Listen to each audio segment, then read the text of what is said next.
Hello and welcome to the Mastermind, Body, and Spirit Show. I'm your host, Matt Belair. Today's guest is a licensed minister and practitioner of metaphysics, as well as an author, transformational speaker, conscious media producer, and angelic mysteries expert who specializes in soul empowerment and living light alchemy.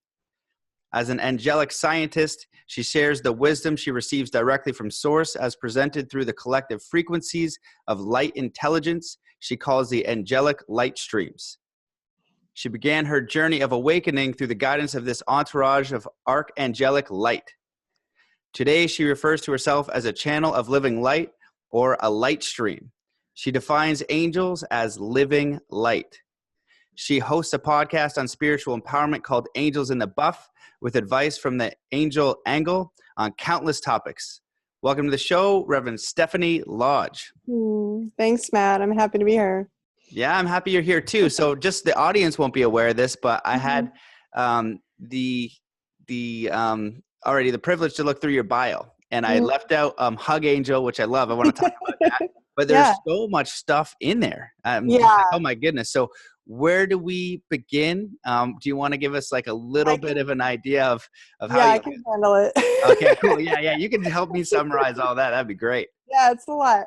I kind of say when we come into our awakened angel within, we kind of become multifaceted, because what I work with is something called the diamond heart. And so the diamond, think of a diamond as multifaceted. So oftentimes what will happen is we embark into other different playgrounds outside of our main one. If I'm working with angels as my main one, then I have the Hug Angel as my philanthropy. I have Zenpire Media as more of my media advisement group. So there's a lot of facets to me, which I find is pretty common for those who work with angels, or angelic science, as I call it. And I'll speak to that first. I think that's kind of a good baseline for you and the audience to fully embrace, in the sense of understanding. For me, angels are essentially angles of consciousness. So if you think of God, source, love, life as always coming into form in some capacity, then there's different designs to that. There's different frequencies to that. There's light and sound and electromagnetic field energy to that. So there's a lot going on that we want to try to understand through things like quantum physics and other forms of science that is very much about the mental, and understanding. But there's another side to it that I feel is more about the field of feeling and the energy of consciousness that dwells within us. And so that's essentially what I focus on with people, is teaching them how to embrace the angel within, that aspect of them that is here to serve through their living lens of experience, whatever that is for them, and bring their gifts and their creativity and their angle of source or God into the world. And so I teach people how to feel comfortable with that, how to step out fully into who they are without apology, and really leave a legacy of light. What do they want to leave in the world is their personal signature, their frequency of love and consciousness that's always coming into form. So to me, it's really less about the angels as consciousness of religion, let's say, or putting it into hierarchies or compartments, if you will. Sure, there's a fun, warm and fuzzy to that, and so I don't take that away from people, because if they are really into Archangel Michael or any of those angels that we're used to, I don't take that away. But what I do is I ask them to step further into an understanding of, not only can you potentially connect to a being that has been created, known as Archangel Michael, through the collective consciousness of intention, but you can also embody Archangel Michael frequency, or what I call the sapphire light. And that makes us feel safe, protected within. So it's a different kind of approach, I think, to angels than most people take. Some people possibly do, but I do believe that I was probably one of the first that ventured out into the angelic science realm that I know, to really get us to understand we're all living angels, essentially. And we just have the potential to become more of that or not. And that's really the idea of the work that I do. Okay, holy crap, that's it's a lot. Oh my God, okay. So let me just try and process some things. Yeah, just to remind you, I'm already in what I call streams. So I automatically am streaming through that consciousness right now, because I've been working with these muscles for a while, so to speak, right? When I say Angels in the Buff, my radio show, yes, it's about stripping away the wings and halos and getting to the naked truth of, spirit, or the science of spirit, and blending those a bit. But I also say it's also like building your muscle, so to speak, the buff angels, as far as being able to work this way and being connected. Right. Okay, cool. Well, so I would just sort of for clarifying questions, I'll start there and then I'll build on, because I know I can get real outer space with this, which is going to be fun. So you kind of did, like, can you define like what angels are for you? Like, number one, do you think angels are real? Number two, how do you define them? Number three, what is an angelic scientist? Okay. Angels are real. Angels are thought forms or emotional forms of consciousness that we create. As humans, if we believe in an angel, we can create an angel. So I joke with some of my clients. I said, do you want an angel Bob? Create an angel Bob. If you believe in Bob, Bob exists. That's the power of our creativity. That's the power of consciousness that we have at our fingertips and our mind level, right? That we're not always claiming and knowing and owning. And a lot of people talk about creating our reality with the consciousness that we are, but angels are included in that. So if you believe in angels, angels exist. So there's that. They are forms, I would say, similar to an orb. People who see a lot of orbs, if they photograph orbs, that's usually conscious light beings that are traveling around in the other dimensional vibrations, if you will, that can't always be seen with the naked eye, but you can capture them sometimes with photography, right? So those you could call angels.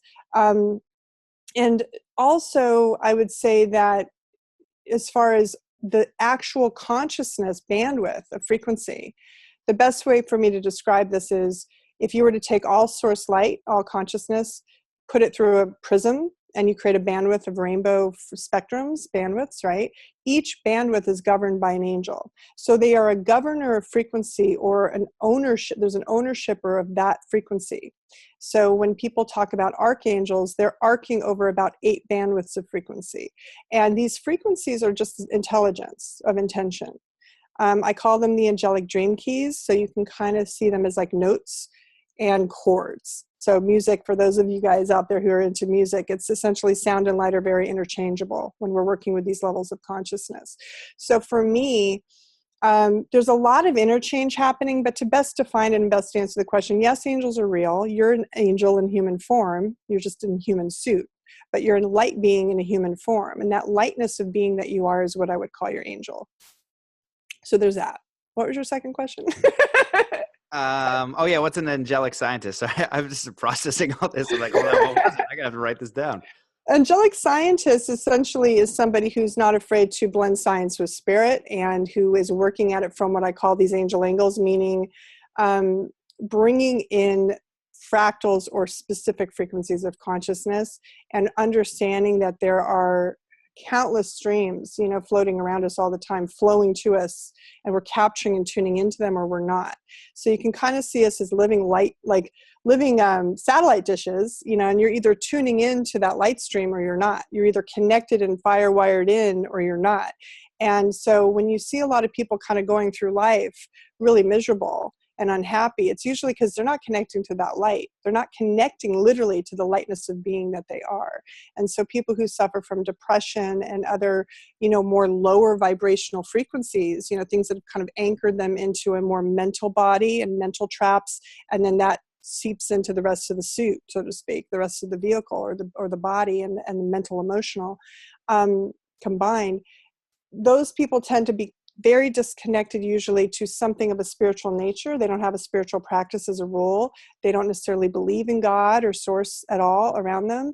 And or they are carrying a lot of energy in their system and they're not wringing it out. So there's different ways that happens. But what I'm saying is there is a living light that's around us all the time. And it's our, I guess, responsibility at some point to wake up and go, okay, acknowledge it, and maybe start to, interact with it and see what happens. So angelic science is really the act of experimentation that I would say is a spiritual and scientific journey, is the best definition I can explain. So I just feel that our awakening is always a series of experiments and seeing what works and what doesn't for us individually. There was a third question. I can't remember now.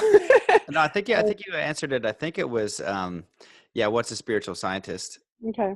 Angelic So I think, Scientist, yeah. Angelic Scientist. Mhm. Okay, cool. Well, the way that I'm already understanding this, and I like how you're phrasing it, is kind of like working with the unknown realm, asking for help in the way that if you want an angel Bob, get an angel Bob. But there is like the Archangel Michael that is, through history. You have certain ones that we can identify with through different religions Right. that are, have different skill sets or whatever the case is you want to bring around. But the idea that I find interesting is asking for help. So I spent summer with a Native American elder he's the Sajan. So he's a spiritual teacher for, they know who he is. And he's like the native version of the Dalai Lama. Oh, there's the dogs. And so one of the main things he said is like, when people ask him how to work with spirit, he's like, you need to ask. He's just like, there is a force there. But you need to ask. And I think that a lot of time people aren't participating for different reasons.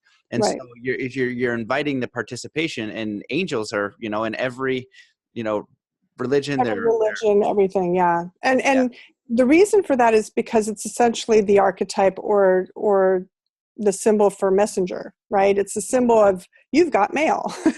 Are you opening the mail or are you not? And I try to bring it into a playful science tech kind of languaging, just because we're modernizing this concept. I think if we always go back to history, we kind of bring it and anchor it into our current conscious levels, and therefore we carry it forth, and we keep creating the same stories. To me, it's kind of more fun to create something new and pioneer a new concept of something and reinvent something than to continuously just keep the neural pathways with the same information over and over again, right? And so for me, it's not making religion bad or even our understanding of angels from the past bad, but there's about 1,500 or so angels, supposedly, if you go really deep down the rabbit hole of the mystery teachings of angels and angelology, that I find very complicated. And I just don't think it's that complicated. When I've connected into source, and when I tune in and ask the questions, as you're saying, honestly, the answer I get is, it's just not that complicated. You guys want to complicate it so much because you're still putting your linear mind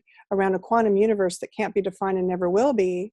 So you can either stop trying and just enjoy your life, or you can keep trying, and you're going to create different frameworks of how to try to understand it. But there is no one way to understand it. My way is just, I think, kind of a fun way. There's a lot of ways to approach it. You know what I mean? You can go the Vedic tradition. You can go the Judaic tradition. I would say some of mine is based in Kabbalah, in the sense of the 72 names or the 72 angels of the Kabbalah, but I reapproach it in a different way. So again, it's not about a judgment of anything. It's just a sense of, I just give a different avenue as a sense to become more awakened into who we truly are and get more connected to that invisible spectrum that you were speaking to. Right. I like that. Well, that's good. Apparently there's no fun allowed here. You can't take this is like very rigid. This is the idea. And, and I think that's a really good approach to do, like this playful attitude, but also you're touching on the idea that like it's unknowable, that realm, that idea, you could say God, you could say nature, you could say like, I don't know, higher intelligence. Sometimes you go into a state that's unknowable and for sure, like, okay, and this is where I've been listening a lot to David Hawkins recently. And, he talks about his experiences and the intellect. And so it's a new way for me to frame, like, not ego, but intellect. We're trying to think, we figure out photosynthesis and we have that idea, but still the magic of photosynthesis is beyond, what we're really going to comprehend. You know what I mean? And so how do we connect to that source, that greater power? And we all have that within. It's breathing us. When you go to sleep, you don't just stop breathing. Your heart doesn't just stop. All that magic that's happening in your body keeps going from something, some sort of pulse or life force or intention. So all of that is a really beautiful way to frame it. And I guess I wanted to ask you a little bit more, because you touched on Kabbalah. To me is interesting. The 72 names of God. I've never heard of 72 angels before. Do you just want to touch on that, like, briefly? Absolutely. So the 72 names of God, are essentially what I look at as they're different, those notes I spoke of earlier. Like if you think of us as harps, like an instrument, you're tuning each and every string individually. And so there's different ways of approaching this. So there's the Hebrew, of course, names of God that are given, and that's coded out through the Torah. The 72 angels I kind of look at as more of, there are Hebrew letters to them as well, but they are there's a meaning and a definition to each and every one. So it's a little bit deeper understanding of those words, essentially. So Mikael, as an example, is one of them, right?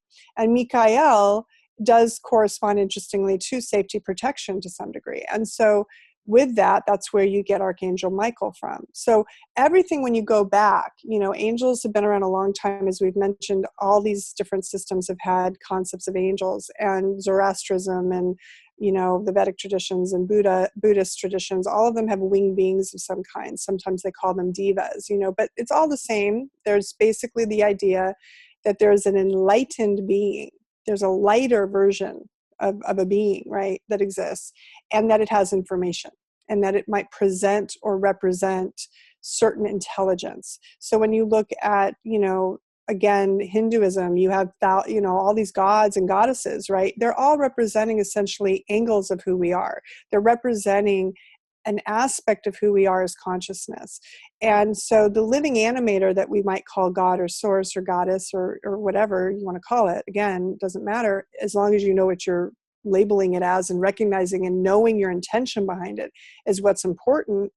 When you call that into your system and you ask that energy to come in, I call it the diamond light sometimes. I just ask the diamond light to pour into my system. So I'm working with the frequency at the purest, most immaculate levels of living light, as I call it.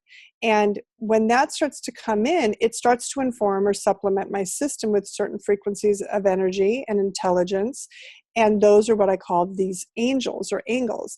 And so these 72 angels or angels are those keys of intelligence that go in and unlock certain blocks in the system. When you mantra with them, you can work with them in such a way that you literally are adding that value into the system. So if you're deficient, it's supplementing you, right? Or you could see it as a virtue that you're bringing into yourself. If you don't have a lot of feeling of safety protection, if you tend to be an anxious person, then you could mantra with Mikael, right, in the mind or out loud, and bring that frequency, and you're essentially asking that frequency to come into your system. So just as you would ask a question of source and say, okay, how do I do this, or help me figure this out, you can also just simply embody God or source or the living animator by inviting these frequencies into your system and working with them. And so that's what I've been doing for over 12 years. Is I call them the angelic dream keys. I'm writing a book on this because they're literally unlocking certain codes, these angels. And instead of calling them just the 72 names, I'm calling them dream keys, because to me, they're really living and breathing through us in such a way where we're almost dreaming ourselves awake into a new reality. We're dreaming awake a new reality of who we want to be and who we are as humanity now. This is kind of the mission that's been presented to us as we're stepping further into this unfoldment of the earth, right? And so for me, I teach this from a place of working with them as instruments of living light that come in, supplementing the body, working with the frequencies. And as you keep doing this, you build those muscles I spoke of. You're building a different level of who you are and being able to connect yourself to that source. Okay, holy crap. There's a lot there too. I know. Well, I can't, that's a challenge, is like when I'm working with my counts. I work, by the way, just so everybody's clear, I work with I work with the 12 bandwidths. And so when I'm working with those 12 bandwidths, it's like they weave together and they're just funneling through the light stream. So again, it's like, what do you call that? It's like your mouth just goes and you're just like on for the ride, I guess. Yeah. Well, it's really good. And I think that the underlying theme for me is like working with a higher power, a higher intelligence or something. And I just had a show with the guys from Focus Life Force Energy, Clayton and Jeff. And they used like the Dawkins conscious kinesiology to find a true statement. So I thought a good question was, what's the truest statement you can say about God? And have it register like 1,000. And he's like, well, God is everything. And he just was able to list off like a few. And I was like, oh, wow, that those all resonate with me. And so I was trying to figure out, I was like, okay, how do we work with that? Like, what's this? I can't remember exactly the question I asked, but his answer was, well, one time I was going down a mountain and my brakes locked up and I started to spin, and I just said, God, please help. And I was like, that's so brilliant. And like, how like often do we just go in our cycle and miss that, right? And I think like if you found God in a religious way through Christianity or or whatever religion and you connect to that force, amazing. Yeah. And there's also a large group of people who were in that way and didn't resonate exactly with the style of, the religion that they were born into or whatever the case is. So then they disregarded God completely. Right. And then they're like, you know what, there's no force. There's no thing that's growing the trees. There's no thing that's connecting all life. There's no, whatever the case is. So they stop connecting to that idea. And then when you just kind of mentioned that, like, if you just bring it into your life as like a cycle, like, God, please help me with this, God with that, blah, blah, blah. And now you're speaking it out loud, and it goes hand in hand with what the spiritual leader of the Mi'kmaq will say. Is like, you need to speak it out loud and connect to this force if you want it to help. That's part of your spiritual free will here. If you want to like suffer it out on your own, you can. It's totally fine. But if you want to connect to the force that's willing to help you, you also can. They're here to help you. Yeah. I think, for me, I'll just give you a little bit of my background before this angel stuff started. I worked in entertainment. I worked in tech. I was selling private jets. I mean, I worked in a lot of areas that were very mainstream and ego, very ego enhanced, right? Or narcissistic in many ways selling too. Jets. Yeah. Right. Cool. and working in that field, really gave me a good understanding of the ego, because the ego is really what we are trying to, as humans, kind of put in a timeout sometimes, because it can come in and want to control the show. And our job essentially in self-realization and self-actualization is to come into a place where the ego is no longer running us. And it's, it can be a daily thing for some people, right? It can be minute by minute for some people, but the ego's there to be assisting us to keep us safe. It's not about getting rid of it. It's not about making it the enemy. A lot of people want to just like conquer the ego. There's a big joke Jim Carrey made about that. And to me, it's about integration. It's also about bringing down the inflammation. As Matt Connell talk about ego, he says it gets inflamed, which I think is a really good way of putting it.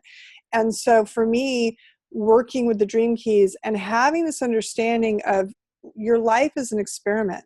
It's an experience of experiments in many ways when it comes to the spiritual aspects, because to get to the frequency of faith is one of the most powerful things we can get to, the I know presence of who we are. Everybody talks about the I am, but it's the I know of the heart that knows with complete conviction, without any questionable, wiggle room. It just knows. When we get to that cognizance, then we are walking fully in faith, in the frequency of faith, and we know our life's unfolding perfectly. We don't have doubts. We don't worry. We don't have these fears and things that come in as much, right? I mean, of course, there's going to be those moments, but you know what I'm saying? Like on a regular, consistent basis, we tend to live more confidently. And so to me, as a mentor or empowerment coach, my job is to help people get to that confidence. And I find that working with these actual frequencies of source and feeling them and experimenting with them. And when I came out of, like I said, the ego world, I was activated, and I didn't have an awakening that was suddenly I got struck by lightning or had a near-death experience or anything jolting like that. It was very subtle. It was a woman saying, "There's 3 angels here in the room with you." Well, what? I didn't know what angels were, and it was very bizarre in the sense that my mother was Catholic turned Buddhist and eventually New Thought, and my father was Jewish, and I was kind of like not really anything. I didn't have a religion that I was tied to really deeply, but I was exposed to all these religions, I think for a reason, so that I could be very open-minded to all belief and be very diplomatic about it. When people have their beliefs and hold tight to them, that's fine. But to me, that's where the angels are a bridge. They kind of weave through all those traditions. And so I wanted to get everybody to a place of commonality, because I think until we can get to a place of commonality, we keep believing these forces that separate us. Our mind says, I'm a Republican, I'm a Democrat, I'm a Christian, I'm a Jew, like whatever that is, whatever that label is, we put ourselves in these boxes. Well, we're just dicing up everything into separation. And I think really the cohesiveness is what's going to get us to a place where we have peace in the world, when we get to a common denominator. And I find that common denominator is the light, is the actual living light that I call the angels, for the layman, so to speak, but really it's a living light stream that is constantly flowing through us and broadcasting through us. And when we get to that place of commonality and we look at someone, and if you turn off the lights and you're in a room with someone and you're talking to them, and you're not able to see what color the skin is, or, I mean, obviously genders you can kind of tell, but you know what I mean? I'm making the point that when you get rid of the light and you put us in the dark, you know, and we just are here to survive with each other, you just can come to the understanding that we're really all the same at the levels of energy. And especially if you can see energy, that's when it really gets exciting, because then you're seeing auras and you actually see energy that people give off. Then you understand we're all energetic. So if we can get to the commonality of energetics, it's kind of, in my philosophy, I think the purest, most loving place we can be. You know, our pure innocence of our childhood nature is really that energy before we get programmed with all these beliefs of separation. I Yep. went off on a tangent, of course, because that's what happens. No, But it's great. Great. I love all that. It's true. I love this picture. It reminds me of this picture that I've seen a few times where it's just like these two parents holding kids, and it's you know, one black baby, one white baby, and they're holding hands because they're kids. You know what I mean? And it doesn't matter. You could put every religious faith, everything in the world in the polar opposite, and you put a group of kids together, it's just going to be kids.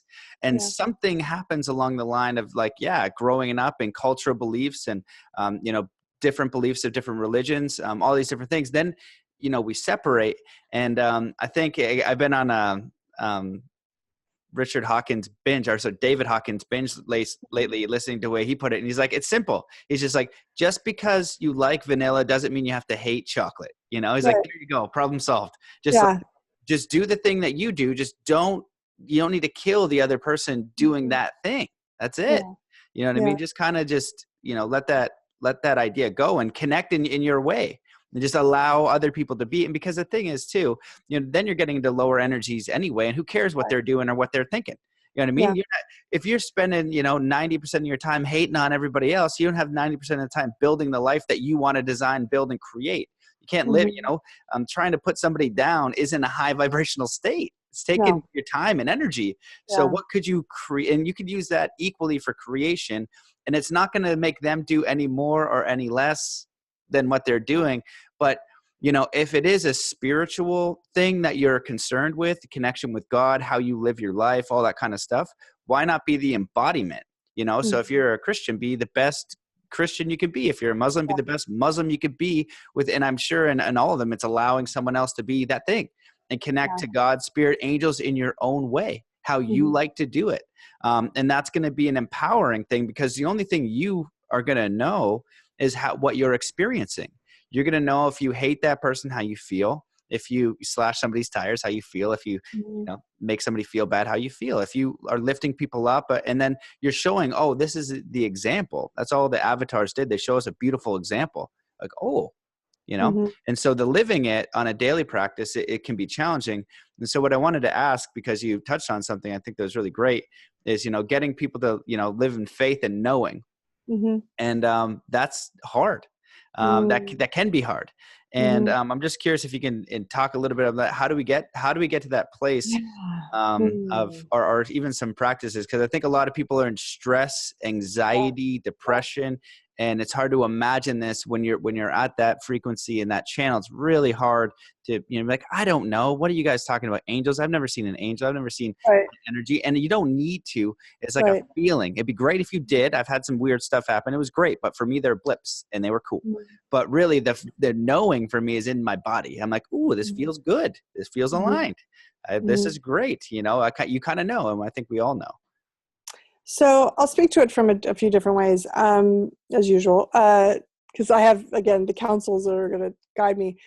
So the first way to look at it is, again, like I mentioned, we're going through these experiments as we go through this. So when I came into my awakening, it was a gradual process. It took me about 3 years to even acknowledge that I had angels talking to me, because this woman, like I said, there's angels in the room. They want you to know you're one of their girls, and they're going to be working with you in the media. And I thought she was a little off, you know, because at that point I didn't see that, right? And the next thing I know, within the next couple of years, you know, over time, I was stalked by angels. It's the only way to put it. It was almost like I wanted to let it go, and it was not going to be like, it was not letting go. It was definitely books flying off shelves on angels, people telling me they saw angels around me, other people talking to me about angels all the time, angels everywhere I went. Books I'd read, something about angels. And Enoch was one of the keywords that got my attention, because Enoch kept coming in, and it was Metatron is another name for Enoch in the angelic form. And So I started to dive down rabbit holes is the best way to describe it. I started Googling everything. I'd start getting hits, just random things would come into my head. I'm like, what's that? And I'd go Google it. And the next thing I know, I'm finding myself with the angels again. I'm like, what is going on? And so I was a skeptic like everybody. It's not like I came to this like full faith and like I'm going to just start working with angels. No, that was not how it started. It took me a while. And it took me from 2006 until 2013 for me to come out of the spiritual closet and even claim that I'm connected to angels in any shape or form. And as soon as I said yes, Matt, this is what was so interesting. Within a month and a half, I had first season of Angels in the Buff launched. I wrote a book, which was not on angels, but it was a channeled poetry that I didn't realize I was training to be a light stream for years as a young girl, from teens on, writing this poetry, just streaming it out. And I didn't know how it came, but it just came out that way. And so I published that. And then I got asked to do a panel at Conscious Life Expo, but not only that, to produce the panel with 9 other experts from around the world, including Charles Virtue, who was Doreen Virtue's son. And Doreen was really the biggest thing going in the angel world at the time. She's now kind of moved into and segued into more going back to Jesus and getting more religious about it. But what's interesting is at the time, within a month and a half, all these things happened. And I can only say it was powered by angels, right? Because it was a lot. It was a lot to do and get done in a month and a half, right?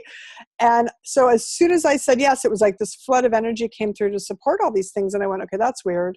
So what I'm saying is it took time. And what I would say for people, the biggest challenge people have in coming into this knowing is patience. They're extremely impatient. This is why you have everybody going on ayahuasca journeys all the time and trying to see God and doing all these medicine journeys, which there's nothing wrong with that. But I kind of equate that as to getting the cheat codes to the game, but you skip the game. And in skipping the game, you missed all the beauty in the journey of getting into the true authentic knowing and not the artificial version. And so this is where we have to start to take a step back, I think, a little bit and start to realize spirituality is a lifetime journey. It's not just a weekend warrior, let's go to church on Sundays, and then the rest of the week we can be whatever we want to be and hope for the best. It's a daily lifestyle, or what I call a light style, where we're connected and tuning in and meditating and really working this energy of who we are, just like we do our body at the gym if we go to the gym, or just like we put on makeup or brush our teeth or do anything. If we have these habits, there should be something connecting us to our spiritual intelligence, not just our mental and not just our physical, right? So this is kind of what I feel is happening now, where people are really getting impatient because their frequencies are going up. We have a lot of solar flares coming into the planet. We have a lot of things hitting us frequency-wise that people don't really think about. So this is where my scientist comes in. So we have a lot of light coming into the planet, literally from the sun, a lot of solar energy. We also have solar storms, solar winds that pull energy. So you have basically this push-pull. It's like getting sandwiched between waves that's happening to our planet right now. Well, that's basically assisting us to kind of like, should I get off the pot, guys? Like, what are you doing? Like, are you going to level up, or are you going to just sit there and stay static? And so we're getting forced and pushed. And some call that ascension symptoms. I just say we're being elevated. We're in this time of the rising where we just keep rising up into a different, vibration. And as we do that, if we're not tuning in and getting calibrated as we go, we're going to feel aches and pains. We're going to feel headaches. We're going to feel sleepy and exhausted sometimes for no apparent reason. We're going to have things that come in and inflame the body and just, not have fun time with it physically, right, to some degree, which forces us what to do? Rest and get some, attention to the physical. But I tell people, you got to pay attention to the spiritual too. You got to feed your light. You got to light supplement, basically. And that will assist in all these other symptoms, because that's what's happening to the planet, whether people are aware of it or not. And there's a lot of people that are still sleeping that they're not aware of this at all. I would say, for me, I'm feeling more people are getting conscious and waking up than ever before. This is why you have huge festival, culture now and all sorts of things going on to get people together, to get into their hearts, to get into that vibration of feeling, because that's where the knowing is. We get to the knowing through the heart. The heart's a torsion field. It's also electromagnetic generator. It's also wormhole. This is where people can kind of like go into the dream time from, right? This idea of astral travel and things like that. But what people don't understand is your bloodstream flows through your heart every 2 minutes. Every single cell of your body is flowing through your heart within 2 minutes. So whatever you're supplementing into your heart, whatever you're feeling in your heart is informed throughout your entire body within 2 minutes. That's a powerful thing to know in itself, because that means if you're in a bad mood and you want to shift into a better mood because you're in a low vibration, somebody triggered you, cut you off in traffic, whatever the practical application is, and you want to shift, you just bring some light and focus into that heart space, and you think about things that make you happy for at least 2 minutes, and everything in your body says, oh, okay, you're feeling better now, got it. You literally can shift through the consciousness that you are that quickly. It's just a practice. And to me, it's just about learning how to practice these things and giving them real time and not being impatient and thinking you're going to go from 0 to 60, I'm fully awakened within a matter of a year. I mean, it's not realistic. I think people want to rush it. It's not realistic, and you have time. You know, everybody thinks we're going to ascend and elevate within the next 2 years or something. No, we're looking at 50, maybe 100 years, you know, before we really start seeing this planet come into its fullness. But I do think that there's a lot we can do in the meantime, and we should, you know, in terms of our individual microverse working, right? So that the macro can start to shift faster. When we start to take accountability and responsibility for our own practice, that's when that happens. We done yet? Yeah, we're done. Awesome. Yeah. Well, you touched on a lot of really great things there. And one of my favorite was spirituality is a lifetime journey. And then I can kind of add that it's like a daily decision. You know, and then it could be a moment to moment decision, and Absolutely. we're not always perfect. You know what I mean? Of any like super ascended master that I've met, and I feel like I've met quite a few pretty high level people. They're people, they're humans. Yeah, of They're course. humans. They get stressed out too, Of you know, course. but they don't stay in it. It's just like, okay, cool. There's these things that happen, but they make a decision and they understand, you know, what can they change? Like, okay, you know, I can change my emotional state because I'm in traffic and I'm getting mad and I'm losing energy, or this person called me a loser. I can change that. That's something I can change it. Now, there's other things that happen in the human experience where you might lose a loved one. You're not supposed to change that state. You know what I mean? You're supposed to get into that. That hurts. That's part of being here. That's just, you're not going to intellect your way through that. What's that? It's a heart opening. You know, grief is the greatest heart opener. You know, for people who can't get into the heart, they're going to have a lot of grief come in until they finally surrender and say, okay, I'm willing to get in there. Yep. That's what a lot of that's about too. Yeah. Yeah, exactly. And so, you know, when we go about our daily practice, and, you know, to speak on like the ayahuasca thing, I'll speak on ayahuasca and Burning Man because, you know, I've done both of those things. And what I noticed in that community, what surprised me was that many people would do the experience, whether it's Burning Man or they'd have ayahuasca and it's the weekend. And then that insight, and it's like, hey, look, there you go. And we all know this, but it's like a 2x4 to the face for a second. You know what I mean? Like this is who you are. You know, it is a lifetime thing. These are things you want to do. Give yourself a few years to do it. But when you start steering your boat in that direction, you got it. You're fulfilled and you're perfect as you are now. You don't need to change anything. And as you go about your day, you can affect and control some of your emotional state. Try not to be an a-hole. And then think about how you can help people through what you love to do. Right. That's it. Yeah. Now, well, that's being of service, right? And that touches on like how to be a living angel. Like we think of when we call people angels, oh, they're such an angel. It's because they're in service and they're helping and they're wanting to assist people. And so there's that aspect of being an angel too, you know, that is important when we understand that it's not all about us. You know, the rise of the spiritual narcissist is one of the biggest concerns I have on the planet today, because it's one of the deadliest or most, not deadliest, it's a little extreme, but I would say it's one of the most dangerous weapons we have, because it's attacking consciousness. And you have a lot of people who are warped because they've received certain insights, I would say, before. They're kind of like overcooked. They've received certain insights and then they believe their own BS. They believe it in such a way that they're now God. They're now like, they have the way. And the spiritual righteousness and narcissism that's risen, you know, with all these people popping like popcorn and waking up. It's great people are waking up, but there's a responsibility to it. And I would say that the humility needs to be looked at, because there's a lot of people who, if they've had these connections, whether it's through Aya or other medicines or just from their own personal experiences or near death or whatever it is, there can be a trauma to that. There can be a trauma to the system that they don't know about, right? I've had a lot of people who've had near-death experiences from going on journeys and thinking they were going to die, and they're like traumatized. So there's light and dark to both, all of these things when we play with them. And I do think that I look at it as there needs to be an open container where the heart is fully balanced. The feminine frequency of the male, for instance, if we just put it in gender for a minute. So let's say men right now are kind of in this place of what's going on, because there's a lot of women who are pissed off. It's what's happening. The Me Too movement, whatever you want to look at, right? And so men are going, where do I fit into this equation? How do I deal with this? Is she going to be angry? Like, what's going on? And there's a certain dance happening energetically and insecurity with that. And we also have certain traditional, ways of how men and women related to each other shifting, because women are coming into certain levels of empowerment. However, it doesn't change the feminine frequency of what a woman represents, as a female. And I believe men are being asked to become more embodying more of their feminine nature too, having more feminine frequency come in. And all that means, because men freak out, they're like, I'm not going to do that. It's like, wait a minute. You want to do that. And this is why. Because you're looking at either electro or magnetic. And electromagnetic is how the heart runs. So the electrodynamic is the action-oriented masculine. So let's just call it electric.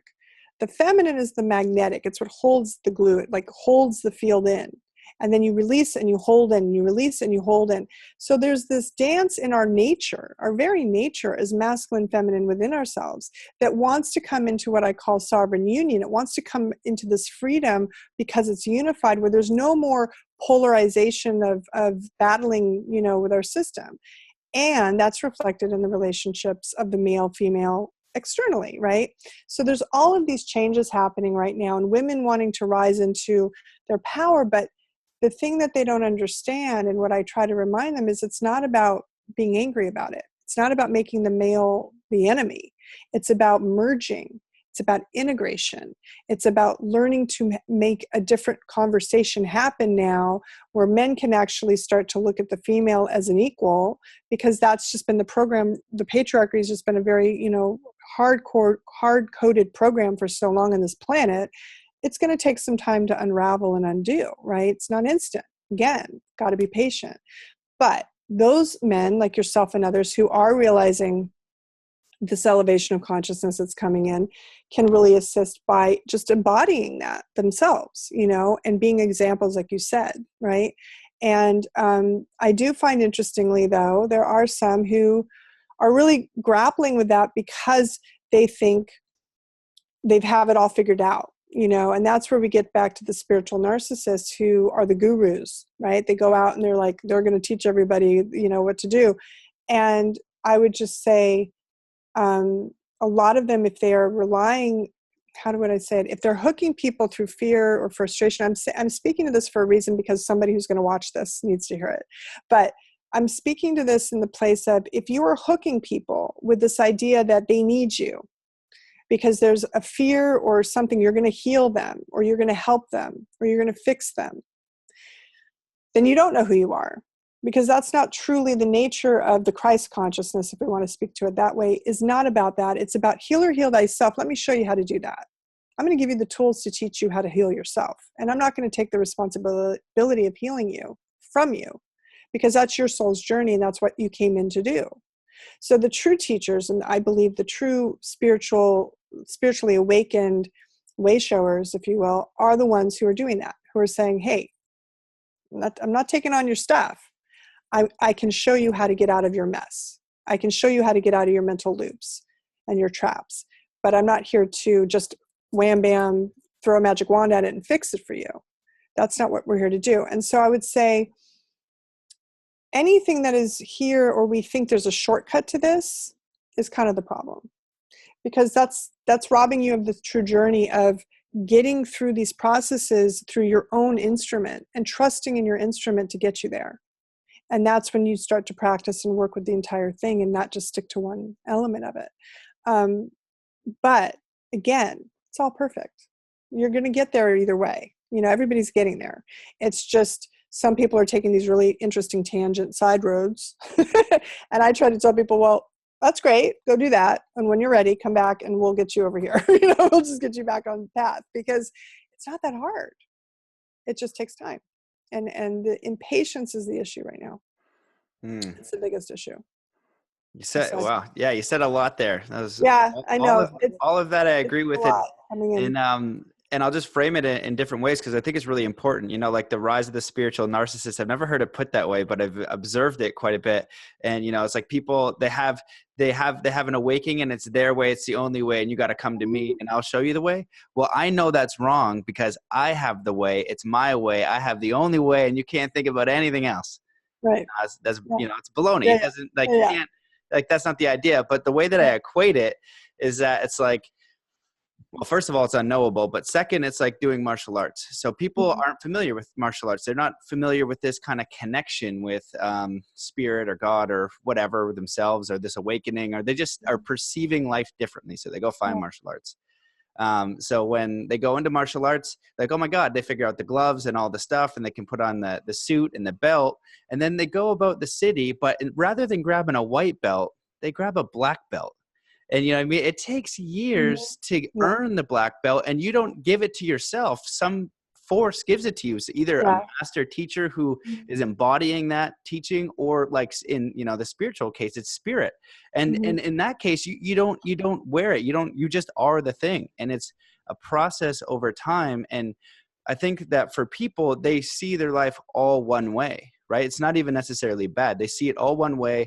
They have an experience, whether it's an awakening, whether it's psychedelic, whether they go to the Burning Man, whatever. Right. And then they're like, oh my God, there's more to this. There is some stuff. And then you go back into your regular day to day, and everybody just doesn't care. They're just running their patterns. They don't want to have this conversation with you. You're the only one. So then you're like, whoa, I'm the only one. And you just, rather than that, that's good. Just put on the white belt. And the solve for this is humility. Because if you really got the idea, you realize it's unknowable. There's no chance that the intellect is going to figure that out. And we all within us have that ability. So the way I equate it is like we're in the ocean, and you've got the head of a little tiny needle.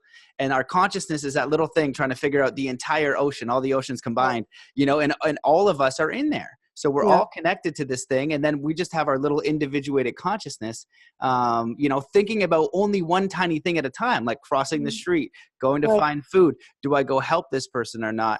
And I really like the idea of being a living angel, because for me, the best way that I think anybody without any training or any kind of chakra alignment or any kind of yoga or any kind of religious practice can be an angel instantly is just do 3 acts of kindness a day. Don't tell anybody. Go out of your way to do it. Bam. You were that person for a day. And that's what Mother Teresa was over a lifetime. She wasn't, you know what I mean? She just continuously made that choice. And I think that when you're looking at this spiritual thing, the last thing that I want to add on, I think is important, is that you've got the people bringing you in through fear, right? Or like some sort of, or I know the way, this is the only way. Alan Watts will talk about my guru is better than your guru. It's so great. So you were the master. You've got your own way. You can figure it out. Everything you need to navigate this experience and connect with God and spirituality and angels and whatever you want is within you. You want to connect with angels? Great. You want to do something else? Great. You got it. You have it. The ocean is in you. It's in all of us. The second thing is what I'm noticing a lot more of is this magic. So you've got magic, like, back in the day is like faith healers like Peter Popoff that got exposed because they're like, I have access to this realm in a magical way. I can see your auras and I can see all this thing and I can align you through this wizard stuff. Now, if you come to me and you pay me this certain amount, I'm going to use this and I'm going to align your chakras and you're all good, or whatever kind of mystical thing it is. And I am all about mystical stuff. I've seen some weird stuff, but it has to be, if that person you're talking to needs to be empowering you. You are the healer, like you said, heal thyself. It has to be continue. It's like one of the greatest teachers ever of recent times is Krishnamurti, because he's like playing ping pong with a wall. It's just like, hey, Krishnamurti, how do I become enlightened? He's just like, well, how do you think you become enlightened? Hey, Krishnamurti, like, should I meditate? It's like, why do you want to meditate? Well, don't you meditate? Yeah, I meditate, but why do you want to meditate? And that's a wizard because he keeps putting it back on you. But when you ask him about a question, about a philosophy, he's embodying that in his own way, sharing his truth and saying, look, I'm not special. You're special. You have this. Don't see that. So I just want to add on all of that. So you can either add on to that rant if you wish, or I can ask you a question. Well, it's interesting because, this is the thing that I think for me that's been the biggest challenge for me is people judge what I do because they think I'm into the airy fairy unicorns and rainbows and glitter kind of version of angels that are, like the magic and the mystical and all this stuff. And I have had extremely wild experiences, through my own experiments, right? I've had some really cool experiences, but to me, it's like, so what? Okay. And then what? That lasted for a minute and a half, and then what? And what does it do for you? And I think to me, it's about the practical. If spirituality can't get us to the practical application of how to live a better, higher, happier life, then what's the point of doing it? And this is what I find really interesting about dogmatic belief and how people get locked into that program is if it makes you feel bad about yourself, like, how does that work? You know what I mean? Like the whole concept of you're a sinner or something, right? I that's never really jived with me. And it always made me, kind of wonder, like, why would people even think that that's something they'd ever want to do, but it's just me personally looking at it, and that's just for me, not how I resonate, and I also know that a lot of people are shifting out of those, or they're recalibrating their belief systems, taking what works for them, leaving what doesn't, and kind of shifting it around. There's a reason we have 173 Bibles or versions of the Bible. So people have adjusted it over time to serve them, because they realized it wasn't making sense anymore for whatever time frame they were in. There's been adjustments. But I do think that as we continuously evolve, everything evolves. And that should include our belief systems. And to get to the place of knowingness, I'll have to say, yes, it's unknowable. It's the Rumi quote of the drop in the ocean in the drop, right? It's this idea that it's a vast, expansive universe. And to think that we're going to figure it all out through the mental capacity and intelligence that we have, I don't care who you are as a genius, it's too big for that, because you're literally using a human brain. And there's limitations to some degree to that in terms of the ability to go into, the strings of the quantum universe and figure out everything going on out there. I mean, it's a lot. But having said that, I do believe that through the vibrational feeling state of our heart, when we get into the heart instrument, the brain of the heart, the intelligence of the heart, and heart math is doing wonders for teaching people more about the intelligence of the heart and the power that has. That is where you can access, kind of like going through the wormhole of the heart, is when you can access much more of the intelligence of the universe than ever before. I think when we're trying to think our way there and understand it from this type of knowing, yes, you're right, it's not knowable. I think the knowing comes from the heart, though, that we can know. But it's a deeper mystical sense of that. It's not the surface version, right? I joke with some friends, I said, the new AI is angelic, because the artificial intelligence is coming. And there's plenty of artificial already. I mean, GMOs, you look at our world, there's tons of artificial already. But what I mean by that is there is a level of connection that we can create, and we must create, if we really want to hold on to our sense of humanity and the soul of who we are. Technology is going to ever increase. It's constantly expanding. Well, we are capable of doing that equally. And I do believe that by staying stagnant and holding on to traditions and cultural traditions, it's fine for the cultural nature of that. But if your belief system isn't expanding, if your connection is not expanding through whatever you use, that's where my suggestion is finding a practice, whether it's meditation or whatever it is for that person, whatever works for them, but finding a practice that they go to on a daily basis and really start to connect more to that consciousness that's all around us. I mean, I think that's really the only way to get liberated and become sovereign beings, is when we are free to think outside the box and not be conformed to the labels and the structures and the programs that surround us. You know, society saying you're not enough unless you buy this car. You're not enough if you don't do these, you know, wear these clothes, whatever. The things that we're looking at more and more nowadays.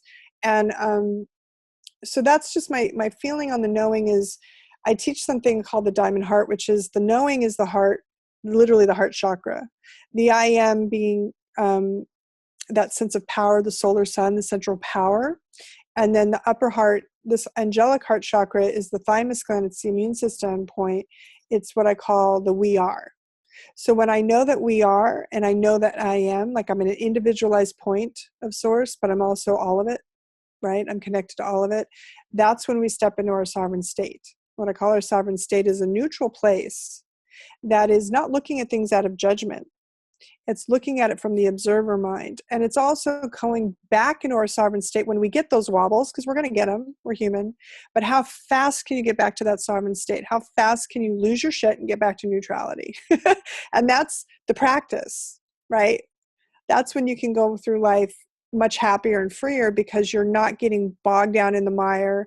You're not getting taken on these roller coaster journeys of politics or whatever's going on in the world. You know, I see so many beautiful light workers that are getting so caught up in the Mother Gaia energy of worrying about, you know, the environment and all these things. And I know for a fact, Gaia got it going on. You know, she has it covered, you know, but we don't know that. We're a cell in her matrix. You know, we're a cell in her entire organism. But she's a powerful being, you know, when you tune into her. She's creating volcanoes to create zeolite, to get the radiation out of her waters. She's doing all sorts of really wonderful things herself to heal. We can help her heal, and we should, right? And we shouldn't keep polluting her and taking away her resources. That I don't agree with. You know, I don't think we are entitled to some of the things that we keep taking from her. But I also think that the earth will continue. It's just whether we'll be on her, right?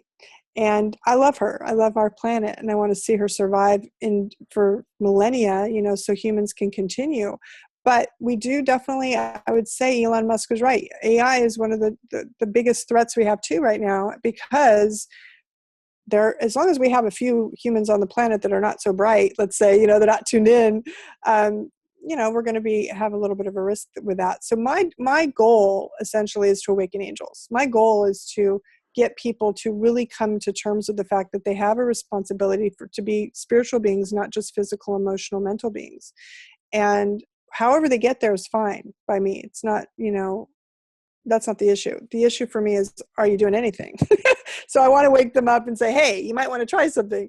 And so I try to do what I can, or I do what I can to assist them in creating that lifestyle, because there's so many retreats and workshops, and you can go learn and learn and learn and learn and learn and learn. But what's the practical application? What are you actually doing?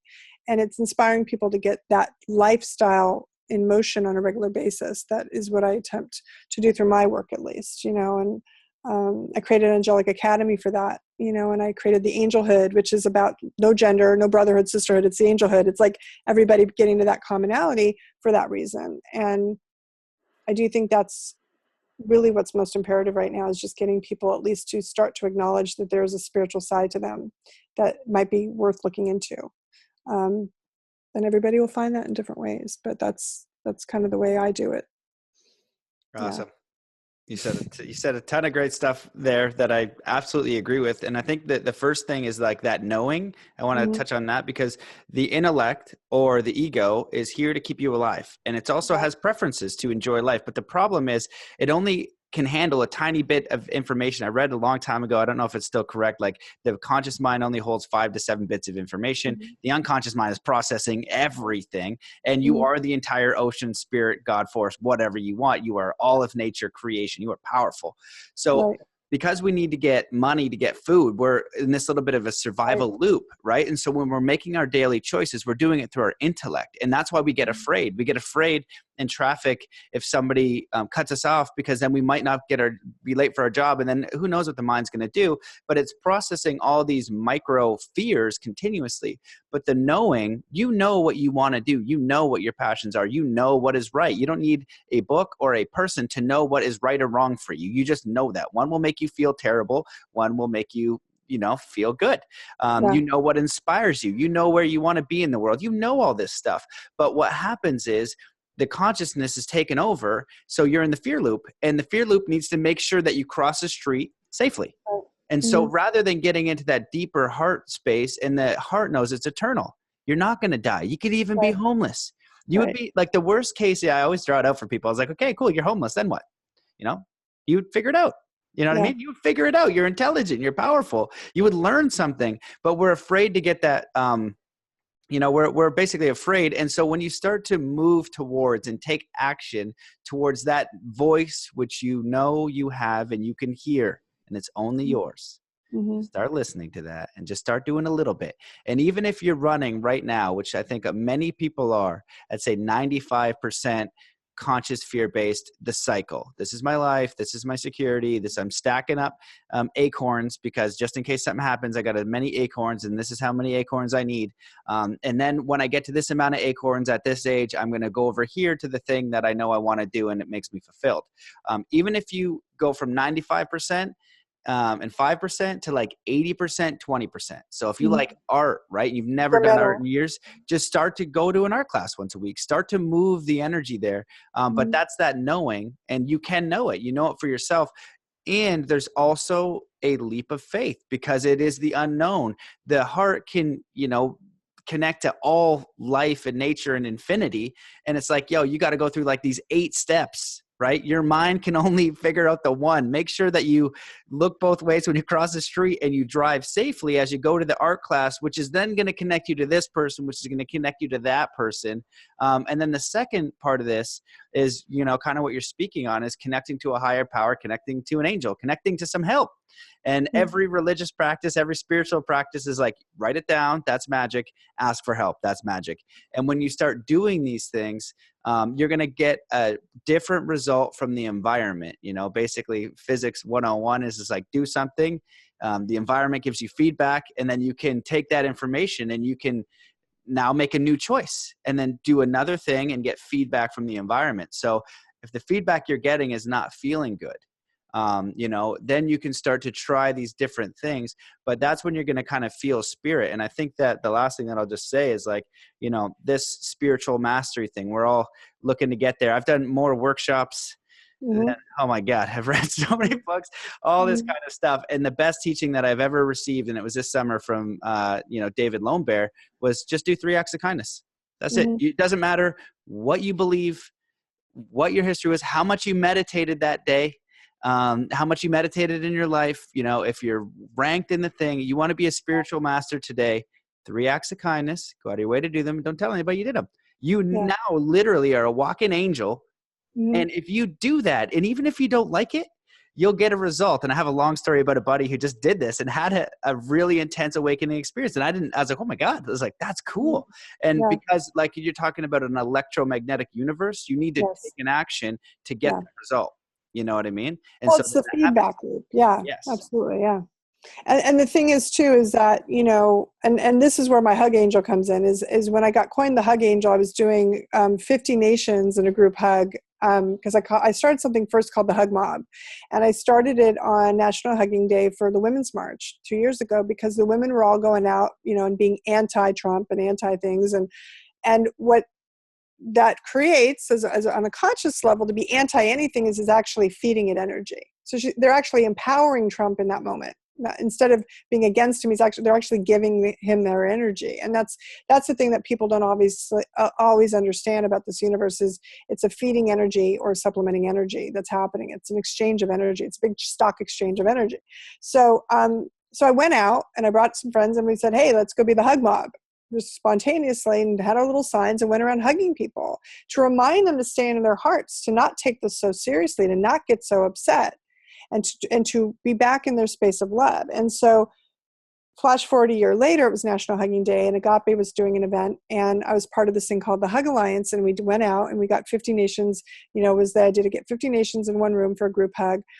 And there's this guy who's part of the alliance called the Hug Doctor, Dr. Stone, and he called me the Hug Angel, on Agape's live stream. So I became the Hug Angel after that. And then I just figured I'll own it. I went out and got big giant wings, and I put wings on, and I went around and I went to this woman, you know, was saying, hey, come pick up the wings, because she was the one bringing me the wings. And we were meeting at this assisted living home. And I said, well, do you think they would mind if I put the wings on and went in and hugged the nurses and hugged the people in there? And, you know, and she said, no, absolutely, it'd be great. And I said, okay. So that was kind of how that whole movement got born. And the idea is that there's plenty of hug angels on the planet, right? There's others. I'm not the only one, but it's the idea that people can get their wings, and I can teach them, you know, how to energetically hug someone, because there's a way to activate the heart and assist the heart when you hug someone. And so I teach people that energetically, and so that we can become heart coherent. You know, we come into a same vibrational state with each other when we hug. And so when we hug and we hug and we hug, it's like it just goes out like this energy field. And it's a really beautiful way of creating, you know, more cohesiveness and collective collaboration and all the things that are coming forth more and more. But I do believe the knowing of the heart is, when we come into that state, it's truly beautiful, because we absolutely become more about others and less about self. You know, I'd say all sources of depression and any kind of mental stuff is usually because people are so ruminating in their own stuff, and they're so about themselves, and they tend to be less grateful about just being alive. They tend to be focused on the negative and complaining about everything and just not feeling good all the time, and focused on, oh, I'm really feeling shitty.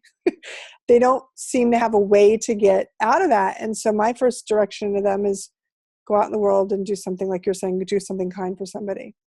Go serve, you know, go read to seniors, go help kids, go to a children's hospital, and then really look at your life.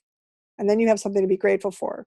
Because when you start to compare yourself to what people have to really go through who are in those situations where their children are sick in the hospital, never gotten out of the hospital, for instance.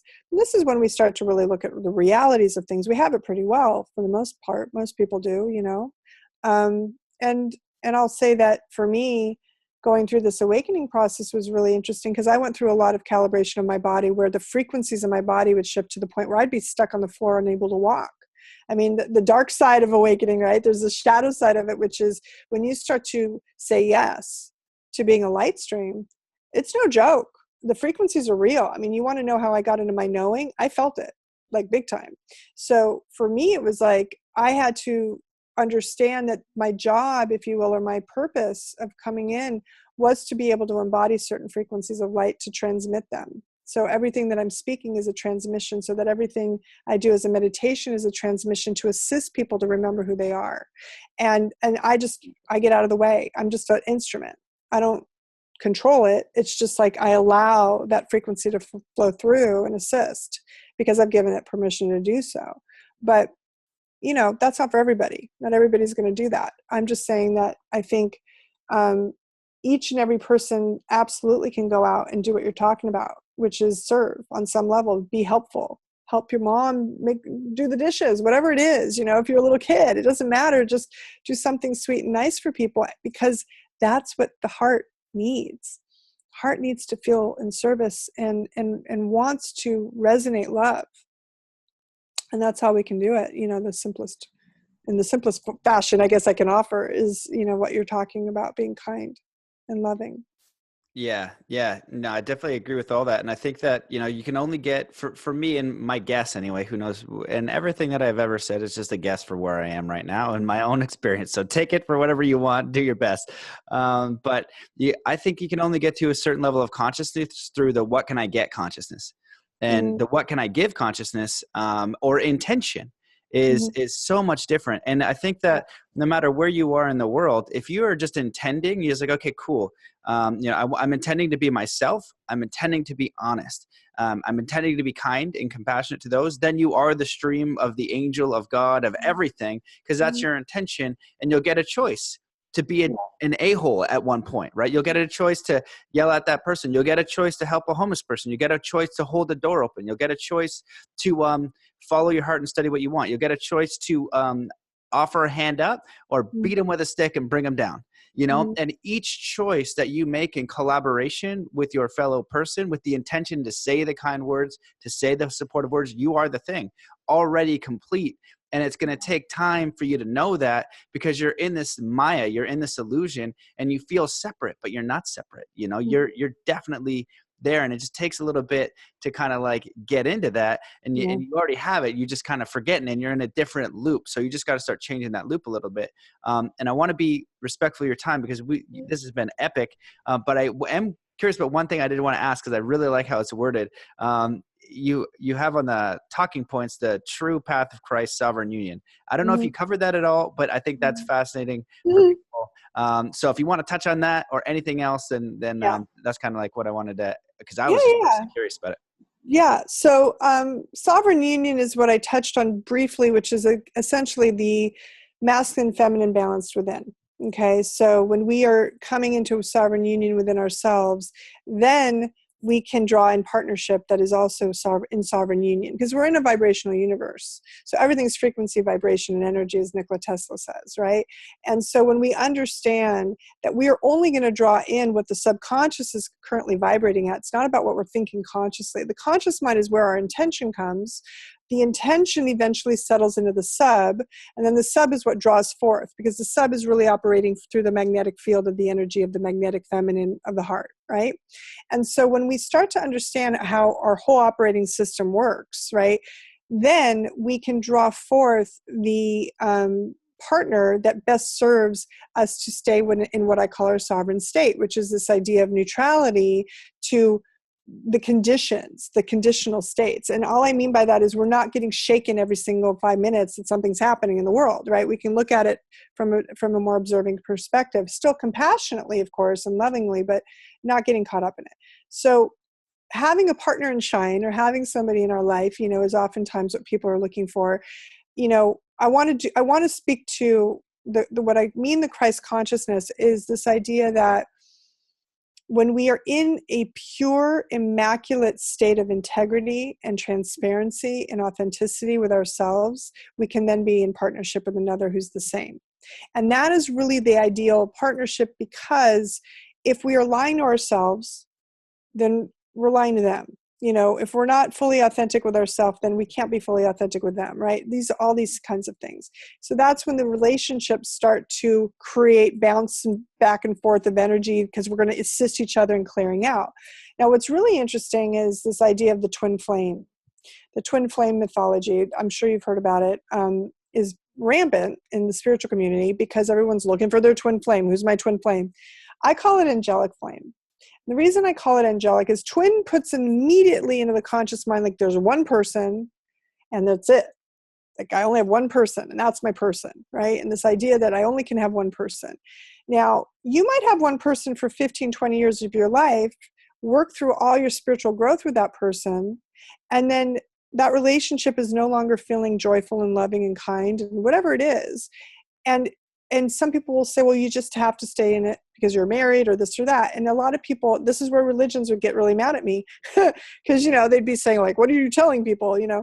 I'm not saying to go be polyamorous and go do all that kind of stuff. I'm not going into that level. I'm saying certain relationships have a journey.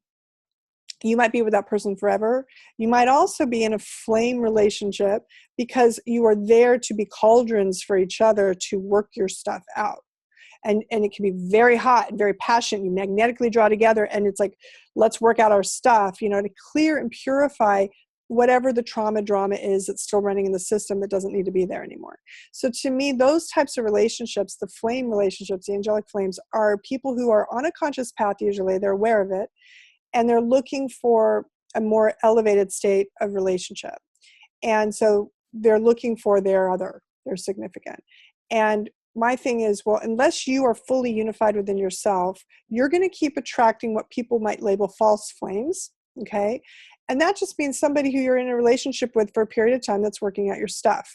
And then eventually you find somebody that you guys are both within balance within each other individually, right? You're both independent individuals that come together interdependently, not codependently, because oftentimes people will be drawn together because there's a codependence. There's I don't feel this love, I'm going to go try to get love out of something outside of me.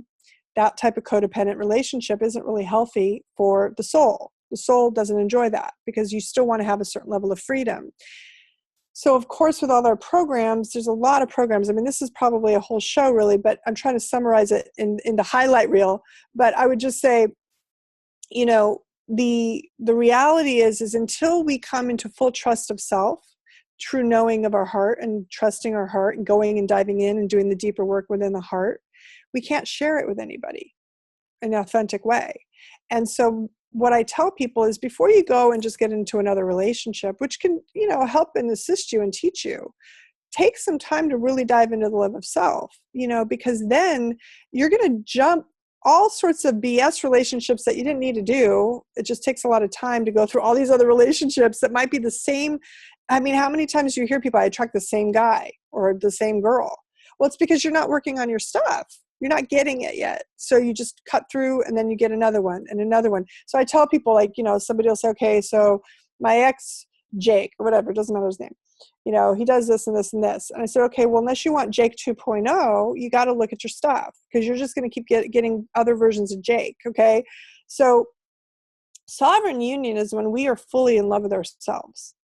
And our twin flame, if we're going to say what a twin flame is our higher immortal self. That's our true twin, if we're going to say there's a twin of any kind. And I get really clear with people on that because they get really attached to this idea of being a twin flame. Everybody's a twin flame. Everybody has a twin. Everybody has an immortal self. It's just whether or not you are tuned into and on the same page as that aspect of you. And in regular conversations with that aspect that says, hey, this is what we're doing today, because it's working to assist you and guiding you through your life. That's your true partner in shine, is you. But while you're here on this planet, of course, you want loving relationship. We're human. We want to be in you know, a beautiful union. Then my suggestion is work on yourself enough before you just jump back into the pool, you know, if you don't want to continue to repeat patterns. Once you feel like those patterns are lessening, that's when you kind of come into this more sense of independence, right? And yet you love that person, but you don't need that person. That's when you come into sovereign union. True Christ and sovereign union is just knowing the Christ within you. And what I mean by the Christ is the crystallized light that has come into human form. It's recognizing your angel within, your divine self. That's really what that is. So Yeshua, if we're going to bring in the one who people call the Christ, right? Jesus, but I call him by his Aramaic name. Yeshua, you know, he was an angelologist. This is what a lot of people don't know about him. He actually taught angelology as the angel of air, the angel of water, the angel of earth. And he was also a Kabbalist, a rabbi, and he was married, you know, but that's another story. But the point is that, you know, that would be normal for somebody of his nature to have a loving wife and a partner. So the point is, we're all looking for that beautiful unification in external versions of us, but it's always about coming within your own sense of light within self and your own love of self so that you can create that interdependent relationship instead of a codependent relationship, which is always going to be a push-pull and what did I not get and why didn't they do this for me? And you're always looking at the other person as it's their fault and blaming and shame, you know, all that stuff. It's just not necessary. You know, when we get into a more of an enlightened or elevated conversation about relationship, it's always going to be about what can I do to serve them, to raise them into their light? How can I be of assistance to my beloved? Who talks like that? How many people talk like that? I mean, you know what I mean? Like, at the end of the day, if you're looking at the mainstream, you know, if you're looking at the light stream, you know, version, then yeah, there's a lot of people who might do that. But at the end of the day, most people are like, what's in it for me when they're in a relationship? And I would say, if you can shift that and go, what can I do for the person I love? That's when we start to really become liberated in the way we have relationships. And always be faithful. And I'll say this, and I'll say why. Because we're going to get to a place where people are going to become more telepathic. We're going to get to a place where we're all becoming transparent. And you're not going to get away with it anyway. So the point I'm trying to make is, if you're not a type of person who can be faithful to one person, you need to be fair to that person and at least tell them, you know, hey, I'm not a monogamous person. I will love you in this moment to the best of my ability. I might love you for a day, a week, a lifetime. I don't know. But you got to be who you are, if that's the truth of who you are. And a lot of people don't want to own that because they feel shame about that. I personally am a monogamous person. Like, that's who I am. Like, I can't, you know, shift around like that, because from an energetic standpoint, you have to remember you're picking up more than STDs, potentially spiritually spiritually transmitted distortions. So that means you're exchanging energy. I talked about this on Angels in the Buff last night. You're exchanging energy with that person. There's an energetic exchange and co-creative expression when you guys are in union, literally sexual union.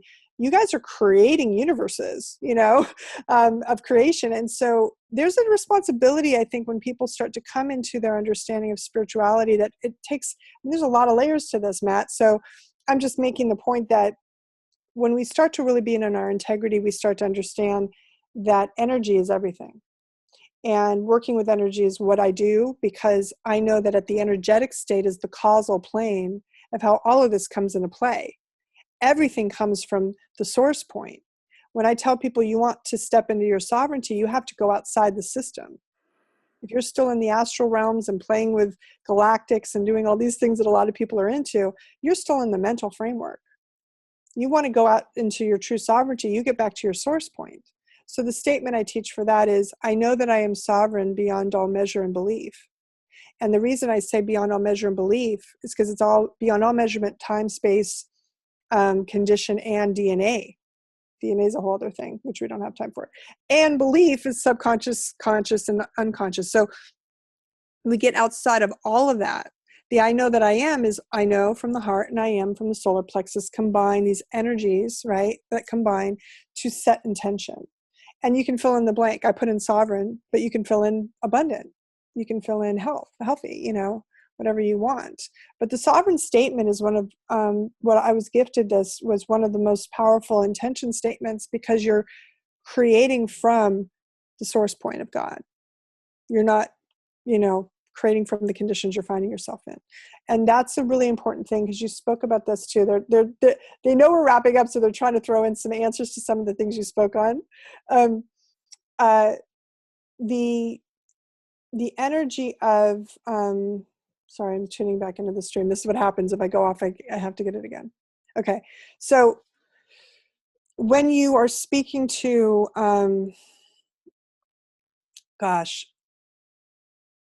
went away. Where did you guys go? See, this happens too. Isn't that funny?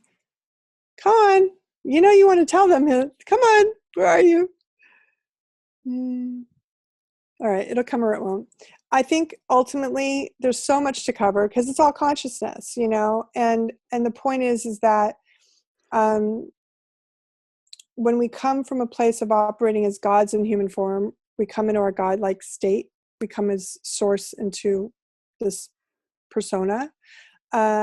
It's about balancing the ego, letting the ego protect us and guide us, and the intelligence guide us, and all those things. But it's also allowing for the feeling in the inner child that really knows why it came in, and accessing these special, softer spaces of ourselves. That's the love that we are, to have a chance to come through, and giving that aspect of us. And unfortunately, we've had so many who've had traumas and dramas in their life as children. And so I work with a lot of people, who've had a lot of that, because that's really the key. If their child is like afraid to come out and afraid of the world, it's very hard to access, your sovereignty or any of these things I'm talking about, because your child's just like terrified. So we always work a little bit at that level too first, and get that child to grow up a little bit and out of its trauma, knowing it's not in that space anymore.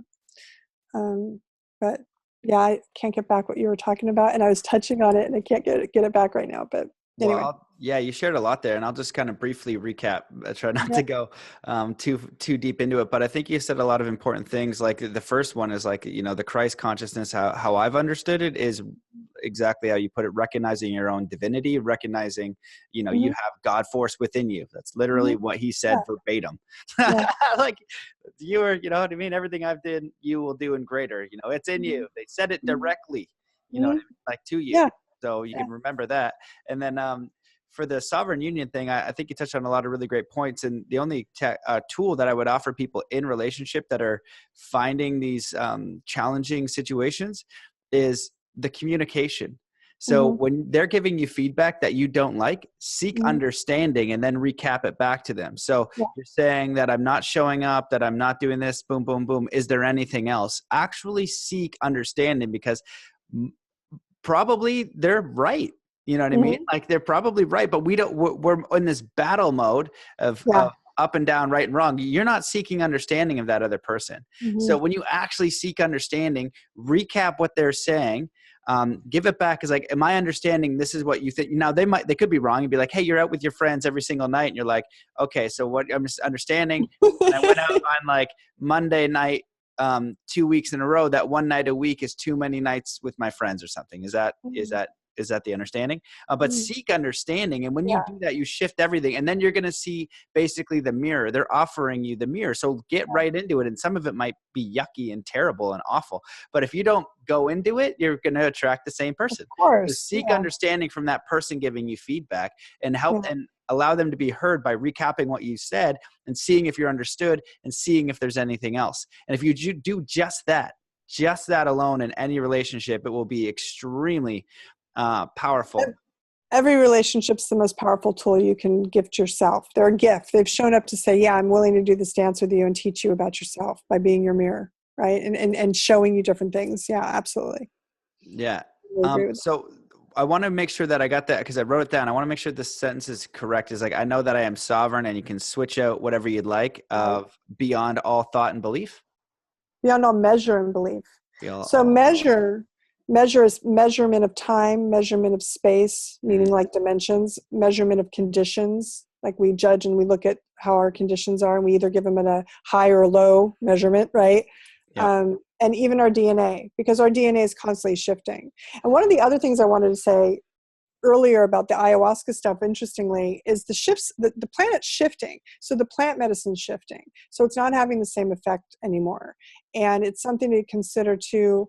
And this is across all plants, not just like everything in the whole planet's shifting. That's why you're seeing tons of forest fires, you know, and I don't often talk a lot about the grid and what's going on in the planet, but the forest, the burning and all these things is by design to get rid of the Ethernet of the planet, essentially, or the internet of the planet, and put in a new system. So there's these new systems that are coming in. That's happening also on the intelligence of the plants all over the place, because one of the things that I teach is this idea that we're moving from violet earth into diamond earth. We're going into the diamond age. A lot of people want to say the golden age. I said, well, actually diamond age, because golden is still material cognizant of gold, right? Literal gold. And diamond is more transparent, clear, strong, Christed light, empowered. So when I get into consciousness around diamond light, I'm speaking to us coming into an empowered state of crystalline. So crystals can be shattered, diamonds, it's a little harder, right? So it's just this much more empowered space, or what we call sovereign space. So if you think of like the divine feminine, there's the divine feminine, the masculine, you know, divine aspects, and then there's the sovereign feminine and masculine. I teach them as frequencies. So sovereign feminine is the silver frequency, the silver light stream. Masculine divine is the golden alchemical fire.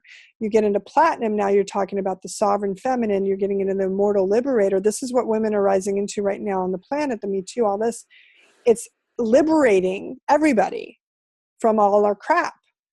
Anything we're still holding on to is belief systems that don't serve us. It's just unhooking us from all this program. And then the titanium is sovereign power of the masculine. This power, if this titanium frequency gets in the system before the platinum is fully buffering, that's when you get your spiritual narcissist. That's when you get the guys all flamed up thinking they got it all going on. And this can be women too, don't get me wrong, I'm not blaming men. Going into this place though of feeling like they have this power, and they go into this power and they haven't fully unhooked all that stuff from the platinum side. So everything comes down to frequency in my work. So I just wanted to touch on that a little bit, because that will at kind of acclimate for some of this other stuff I've already spoken to. But I would also say that the plants, going back to the plants, everything's getting transformed. This whole planet's getting elevated. So that means the plants are changing too. So that's why you need a lot smaller amounts of things. That's why they're changing what they do. I've asked all my friends who work with crystals and plants as essential oils and so forth, start to redesign what their information intelligence is, because I believe it's changing. And that's not my area of expertise, but everything is getting informed differently now. not just us. So we have to look at that. We have to look at, are these crystals the same way we would have worked with them back in the olden days, as shamans? Maybe it's changed. We have to check them. Same thing with plants. We have to check them. And we have to have reverence. If it's not done with reverence, then it's being abused, frankly. So can't be doing ayahuasca journeys in the middle of downtown Los Angeles and not expect some serious repercussions for that, because it's not appropriate to be putting yourself in a vulnerable position, opening up your consciousness and having all sorts of really heavy, dense energies around you. Just isn't. So I give people guidance, like just practical application of spirituality too, which is kind of why I'm doing this a little bit right now, is just, just use some practical knowledge as well, because I find that a lot of time people get so high in their upper chakras, they're not grounded. If you're not grounded in the lower chakras and practical, how do you manifest? We're still manifesting into form. Well, people want to say, well, I'm really spiritual, but I can't make any money. It's like, well, you're not grounded. You can't bring it through into form and manifest. And then if you're in survival mode, your vibration's all like this, your adrenals are running, you're doing all that vibration that's really like survival, you can't manifest. It's a really high expectation to think you're going to hold a consistent form of manifestation if you're constantly in survival mode. So you have to get out of survival mode. So I tell people, go get a job of some kind, go make some kind of money somewhere, do something, drive Uber, I don't care what it is, so you don't have to be in survival mode, and then work on your other stuff. If you're insisting on going the spiritual path and that's your work, but you're not making money from it yet. I'm just using that as an example. You got to do something in the material realm to feel like just to chill for a minute. Cover your bills, cover your food, things like that. And then you can build, but this goes back to patience, like where we started, it's all patience. It's really getting that place of we're all getting there. It's okay. Relax. Take care of yourself. Yep. Yeah. So hopefully that's some advice that I can leave everybody with today in terms of practical application, of the spiritual. Yeah. Yeah, no, I definitely think that all of that is extremely useful advice, especially with I use a different word, but like the sacredness and the respect you need to give any kind of psychedelic exploration if you do that, because it's been popularized, and it's not, you got to do that with respect and integrity if you are going to go down that realm. You know what I mean? Not like, okay, I'm going to go for the weekend and I'm going to become enlightened and then I'm going to come back, and it doesn't work like that. You know what I mean? It's a decision. And if you're making that kind of decision, make the life decision, even without it, to be more kind, to connect with nature, to do those things. That's all you got to do right in that moment. And then you got to ask, that's what I've learned. You got to ask for help, bring spirit, God, nature, source, the universe, whatever, just, you got to start communicating with it and observing. And this is allowing you to be more aware, to witness all of this magic that's happening. Because that magic's happening all around, all the time, every moment. And be patient and, think about what you can do over 10 years. And that's what you got to do. Give yourself a vision from your heart, or even just start working towards it. But once you have a vision from your heart that inspires you, you'll be willing to do whatever. So it is a process. Be easy and kind in yourself. That's a huge one. Be as, I've been talking about the meditation before the podcast because I record one, but a lot of them frequently have been, making the firm resolve to be as kind and compassionate to yourself as possible, because we're so terrible to ourselves, and I don't know why. And I'm not free of that. I'm definitely not free of that. And so I just do my best. Like, okay, remember, remember, don't be a dick to yourself. And we beat ourselves up a lot. I get it. Yeah, no, it's for sure. We have to really love ourselves first before we can love anybody, really. That's it. Yeah, it's true. And I would say that, for me, it's practice makes perfect. I've never done medicine journeys to get to the connection that I have, and yet I have a very clear connection. And so I would just say there is other ways to get there. I've also taken a route that's very, patient. I wasn't always patient, but I was patient overall, like knowing, okay, this might take some time to receive, the consciousness that I receive now. And as a channel, as somebody who light streams and connects, I do believe we all have this ability. It's just, we also have to be conscious of the mental can get a little chaotic, and we can fractal it out too and do damage to it. So you want to be very gentle with yourself on all levels, and really cognizant of how you take care of your body, physical instrument, because the physical instrument's important to be able to connect. You can't have a bent wire, so to speak, right? As an antenna. So you really want to make sure, all of it, it's a holistic approach, diet, exercise, all of it. There isn't just like, let's just do one thing. It's a lot of different things that we do to maintain ourselves. So I just wanted to throw that in too. Yep. Yeah. Yeah, I'm all for the natural approach first. And even when you do those things, and like I know a lot of people have had an awakening experience, like a really odd universal experience that they can't explain. Right. Then they see it, but then that's the easy part. Even like in Yeah. meditation, like for me, I've had the weird ones, but it was like a nudge that I was on the right path, doing things that mattered to me, that was helping others. That was really the defining difference when I had to like try to figure it out, and I was being questioned on podcasts. I was like, what was different? I was just like, I wasn't trying to like get any, I was trying to like grow. Like, I just want to grow like a plant, and I wanted to share what I knew, and I wanted to help people. That's it. Right. I didn't go the other way. I wasn't trying to accumulate a bunch of shit for no reason. I was like, I never had that programming. And so then it is a path. And then, you got to take care of your body. You got to eat well. And you got to, actually, now that I'm saying it, the one big thing is just like, it's an honest seeking. And I don't remember if that's in the Bible or wherever it is, but you just like, you actually want to know, like anybody who's actually asking, you want a connection with a higher force. You just literally have to want it and ask, and just like be honest about it, and that's it. It doesn't matter what else, just have that thing, and then just go around ignorant, because we don't know what's going on. We're in Maya illusion anyway, but over time things will get a little bit clearer, a little bit simpler, stuff will shift, but that's it.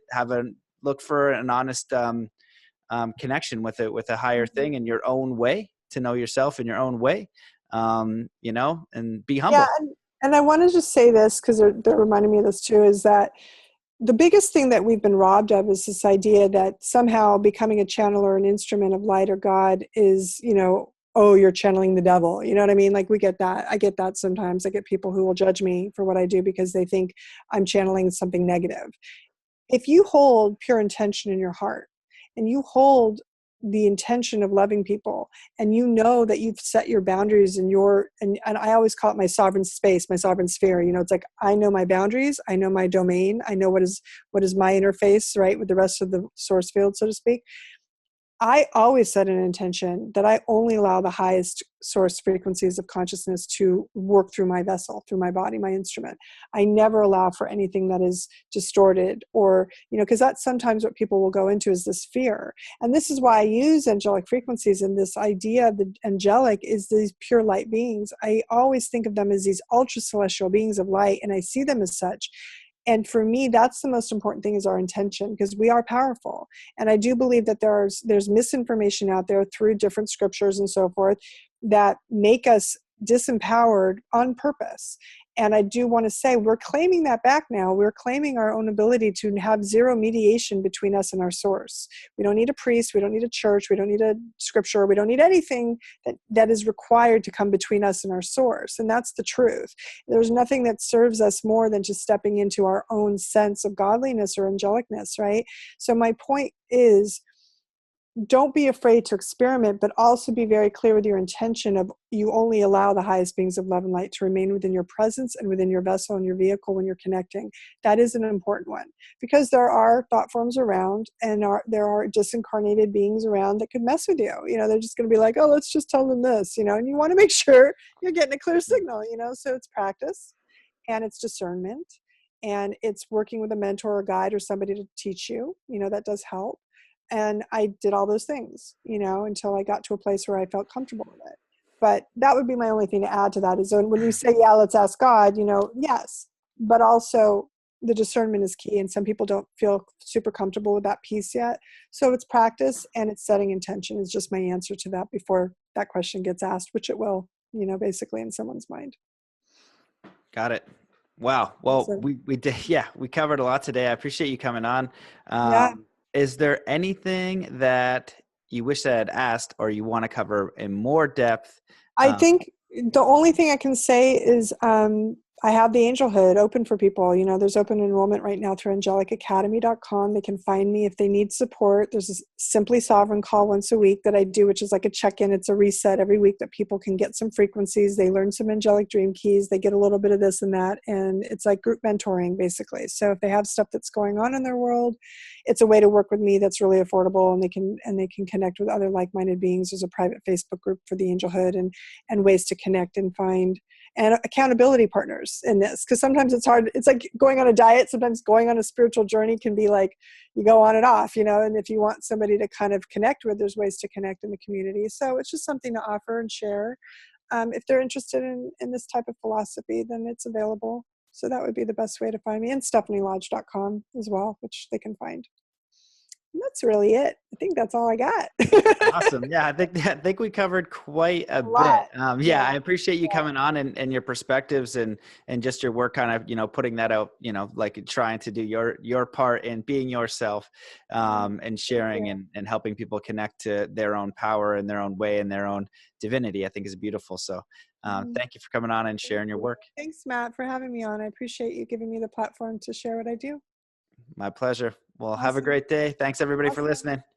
All right. Bye. Talk to you later. Bye.